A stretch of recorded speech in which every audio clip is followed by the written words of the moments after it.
ሰላም ጤና ይስጥልኝ ውድ የዩቲዩብ ቻናል ተከታታዮቻችን እንደምትሰናበታችሁ እንደምንከረማችሁ እያልኩኝ ዛሬም ለየት ያለ ቪዲዮ ይዤላችሁ መጥቻለሁ። እንደምትወዱት ተስፋ በማድረግ እናንተ ደግሞ ይህንን ቻናል ላይክ፣ ሼር፣ ሰብስክራይብ እያደረጋችሁ እንድታበረታቱ ስለበትትና እየጠየኳችሁ እንግዲህ ጉዞአችንን ጀምረን የሚያማምሩ አካባቢ በጣም ደስ የሚሉ ቦታዎችን እያሳያችሁ እያስጎበኘኋችሁ ነበረ። እንግዲህ እናንተም እንደምትወዱት ተስፋ አደርጋለሁ። አሁንም እንግዲህ በድጋሚ መልካም ጊዜ እየተመኘሁላችሁ አሁን የምንገኘው ወደ ኮዬ ፈጬ የሚያስኬደው መንገድ ሃይዌውን በደንብ አድርጌ በስተግራም በስተቀኝም ያሉትን በጣም የሚያማምሩ ደስ የሚሉ ቦታዎችን እያስጎበኘኋችሁ ነው የሚሄደው። አሁን መነሻችን አድርገን ይመጣል ከቦሌ ቡልቡላ ነው። ቦሌ ቡልቡላን በደንብ አድርጌ አሳይቻችኋለሁ። ከዚህ በፊት በጣም ደስ የሚል ሰፈር እንደሆነ አይታችሁታል። አሁን ደግሞ ወደ ኮዬ ፈጬ የሚያስኬደውን አስፓልት አዲሱን አስፓልት ወይ አዲሱን አይደል የሚባለው አዲሱን አስፓልት በደንብ አድርጌ አሳያችኋለሁ። እንግዲህ እንደምትመለከቱት እዛ አካባቢ ጋር ነን ያለነው። እንደምትየው በጣም አሪፍ ነው አይደል? የሚያምር መንገድ ነው። እንግዲህ ወደ ኮዬ ፈጬ ስትሄዱ በዚህ ነው የምትሄዱት። እንደገና ደግሞ ወደ ናዝሬትም የሚያስኬደው በዚህ ጋር ነው። ወደ ሰሚት መሄድ ትችላላችሁ በዚህ አካባቢ አድርጋችሁ። እንደገና ደግሞ ፊት ለፊት የምትመለከቱት የኮዬ ፈጬ ኮንዶሚኒየም ነው የምትመለከቱት። በነገራችን ላይ ወደ ኮዬ ፈጬ በብዙ ከተማ ውስጥ የነበሩ ሰዎች አሁን መጥተው እየተከራዩ የሚሉት በብዛት በፊት ወደ አያት ነበረ። ብዙ ሰው ወደ አያት ወደ ሰሚት ነበረ ተከራይቶ የሚኖረው። አሁን ግን ወደ ኮዬ ፈጬ ነው በብዛት መጥተው እየተከራዩ የሚኖሩት። በነገራችን ላይ ወዶ አይደለም፣ በጣም ነፋሻማ አሪፍ ቦታ ነው እንደምትመለከቱት። በጣም ከከተማ ወጣ ቢልም ግን ግርግር የሌለበት የአየሩ ጸባይ በጣም ደስ የሚል ንፋሱ ራሱ በጣም ፍሬሽ አየር ነው የምትተነፍሱት። ለዛም ይመስለኛል እንግዲህ እዚህ የመጡ የሚከራዩት። ሌላ ምክንያት ካለም እንግዲህ ብትነግሩኝ።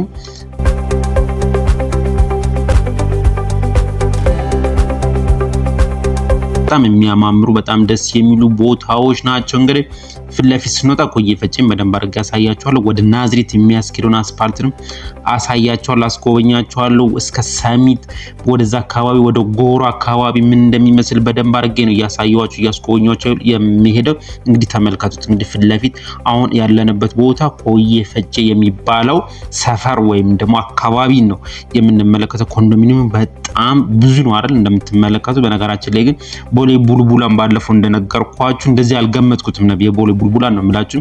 በጣም ሰፊ የሚያምር ለመኖሪያ ምቹ የሆነ ሰፈርን ነበር የተመለከቱት። አሁንም እንግዲህ ኮዬ ፈጬም እንደዛ ይሆናል ብዬ ገምታለሁኝ።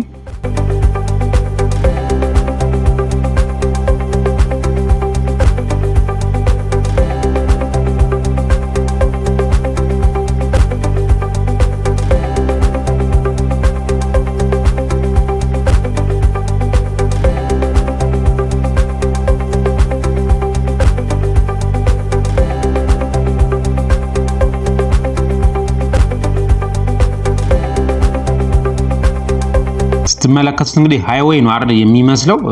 3 መኪና ያስኬዳል በዛኛው 3 መኪና በአጠቃላይ 6 መኪና የሚያስኬድ አስፓልትን በመሃል ላይ ደግሞ ግሪኑ እንደምትመለከቱት በጣም ነው የሚያምረው። በጣም ነው ደስ የሚለው። እንግዲህ አሁን ወደ ኮዬ ፈጬ ወደ ኮንዶሚኒየሙ አካባቢ ጋር እየተቃረብን እንገኛለን። እሱን በደንብ በስፋት ነው በደንብ አድርጌ ማሳያችሁ። እንደምትወዱትም ተስፋ አደርጋለሁኝ።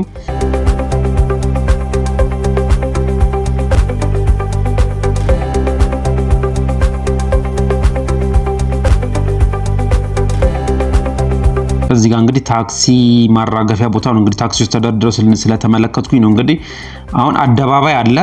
አደባባዩን እንዞር።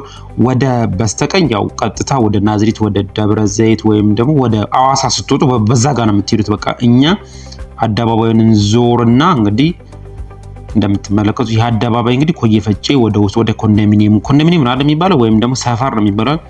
ወደዛ የሚያስገባ ነው። ወደዚህ በስተቀኝ እንደነገርኳችሁ ወደ ናዝሬት ወደ አዋሳ ስትሄዱ ቀጥታ ወደዛ ጋር ነው የምትሄዱት። ወደ ቱሉ ዲምቱ ወደዛ መሰለኝ እንግዲህ የሚያስኬደው። እኛ አደባባዩን ነው የምንዞረው። አደባባዩን እየዞርን ደግሞ የኮዬ ፈጬን አሳያችኋለሁ። መግቢያውን እንዴት እንደሚያምር አሳያችኋለሁ፣ አስጎበኛችኋለሁ። እንግዲህ እዚህ አካባቢ ያላችሁ ኮሜንት ላይ ብትነግሩኝ በጣም ደስ ይለኛል። ይሄኛው እዚህ አካባቢ ቋሳያችኋለሁኝ። ይሄኛው እዚህ ጋር ያለው ምንድነው እሱን ብትነግሩኝ በጣም ደስ ይለኛል። ይሄ የምንመለከተው እንደ ጫካ ነገር የሚመስለው ይሄ ተራራ የሚመስለው ማለት ነው ሚኒዮን። ይሄ እንግዲህ ኮንዶሚኒየሙን ኮዬ ፈጬ ይሄው በዚህ ጋር ነው የምትገቡት። ወደ ኮዬ ፈጬ መግቢያው ይሄንን ይመስላል። ኮንዶሚኒየሞቹን ደግሞ እያየናቸው እየተመለከትናቸው ነው የምንሄደው። ይሄው ፊት ለፊት ዩት እንግዲህ በጣም ነው የሚያምረው። አይደለ እይታው ራሱ ወደ ፊት ለፊት እንግዲህ አሁን እኛ እየሄድን ያለነው ወደ ጎሮ የሚያስኬዱን አስፓልት ይዘን እየተጓዝን የምንገኘው አሁን የምንመለከተው ያለንበት ቦታ አካባቢ ኮዬ ፈጬ በመባል ይታወቃል። እነኚህ ኮንዶሚኒየሙን የምትመለከቱት እንግዲህ በጣም ሰፊ ነው። በነገራችን ላይ በጣም ወደ ውስጥ ራሱ ስትገቡ ግቢው በጣም ሰፊ ነው። በስተግራ በኩል ያለው ምን እንደሆነ አላወቅኩትም። እንግዲህ የመንግስት መስሪያ ቤትም ወይም ደግሞ የሆነ ማሰልጠኛ ነገር ሊሆን ይችላል። እንግዲህ ሰፈሩን እንግዲህ ተመልከቱት። ሜዳም እንግዲህ እያያችሁት ኮንዶሚኒየሞቹ ፊት ለፊት ይታያችኋል። በጣም ሰፊ ነው እንደነገርኳችሁ ከሌሎች ኮንዶሚኒየሞች ይሰፋል ብዬ ገምታለሁ። እንግዲህ በአይን እይታ እንደተመለከትኩት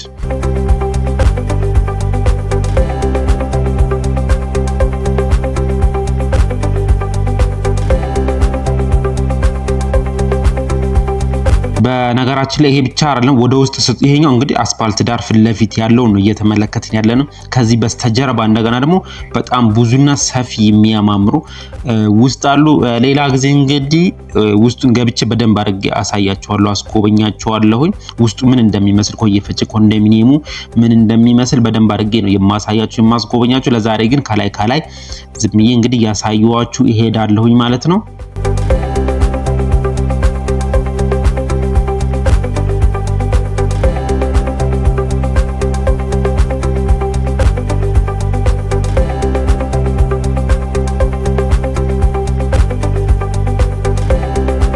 እያያችሁ እየተመለከታችሁ ያለው በኃይሌ ቱር ቻናል ላይ ነው እንግዲህ እየተመለከታችሁ የምትገኙት። ያለነው ኮዬ ፈጬ አካባቢ ጋር ነው። የኮዬ ፈጬ ኮንዶሚኒየሙን እየጨረስን ያለን ይመስለኛል። እንግዲህ የሚቀጥለው ደግሞ ምን እንደሚሆን ፊት ለፊት በስተቀኝ ማለት በስተግራ በኩል ፊት ለፊት ከካሳንቺስ አካባቢ የመጡ የሰፈሩበት ቦታ ነው። እሱን አሳያችኋለሁ በደንብ አድርጌ። ፊት ለፊት የምትመለከቱት እዚህ አካባቢ ነው የመጡ ከካሳንቺስ አካባቢ የነበሩ ነዋሪዎች የመጡበት የሰፈሩበት ቦታ ነው። በስተግራ በኩል እያየን እየተመለከትን ያለ ነው ማለት ነው። በስተቀኝ በኩል ያው እንደነገርኳችሁ ኮዬ ፈጬ ኮንዶሚኒየሙ ነው። ይሄ እንግዲህ ሰፈሩ እንግዲህ አካባቢ ኮዬ ፈጬ ነው የሚባለው ብዬ ገምታለሁ። እንግዲህ በጣም የሚያምር ደስ የሚል ሃይዌይ ይሁላችሁ። እንግዲህ ይሄን ኮንዶሚኒየሙ በተወሰነ ገጽታ ነው እያሳየኋችሁ ያለሁት።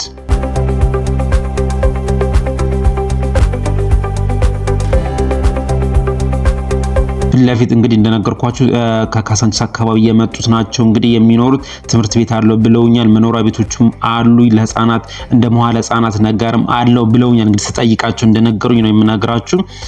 እዚህ አካባቢ ነው እንግዲህ ያሉት። ይሄ እንደምትመለከቱት እንግዲህ የሚያምር በጣም ደስ የሚል አካባቢ እያሳያችሁ እያስጎበኛችሁ እንደሆነ ገምታለሁኝ። እናንተ ደግሞ ይህን ቻናል ላይክ፣ ሼር፣ ሰብስክራይብ ማድረጋችሁን ግን እንዳትረሱ።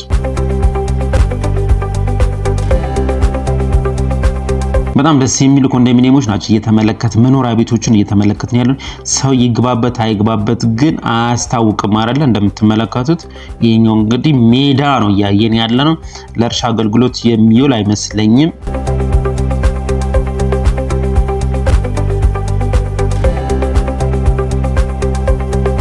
ወደዚህ ወደ ኮዬ ፈጬ ስንት ቁጥር ባስ ነው የምትመጣው አይታይም። ወደዚህ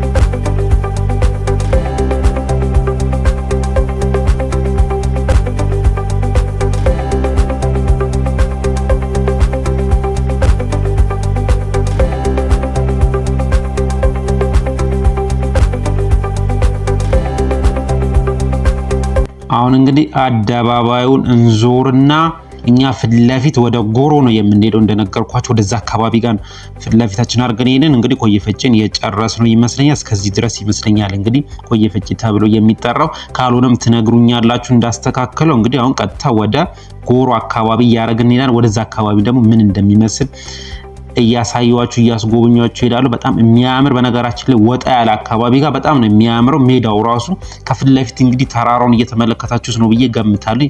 የሚያምር አካባቢ። ወደዚህ አካባቢ ትንሽ ስንደርስ አርሴማ ቤተክርስቲያን አለ። እዚህ አካባቢ አርሴማ መሰለኝ፣ ልታስተካክሉኝ ትችላላችሁ እንግዲህ ትክክል ካልሆንኩኝ። ወደ ድልድዩ አካባቢ ወደ ድልድዩ ጋር ስንቃረብ ፊት ለፊት ይታያችኋል ቤተክርስቲያን አርሴማ ቤተክርስቲያን ሳይሆን አይቀርም። የምታውቁ ካላችሁ እንግዲህ እንደነገርኳችሁ ታስተካክሉኛላችሁ። ወደዛ አካባቢ ጋር እየደረስን ነው አሁን ያለ ነው ማለት ነው።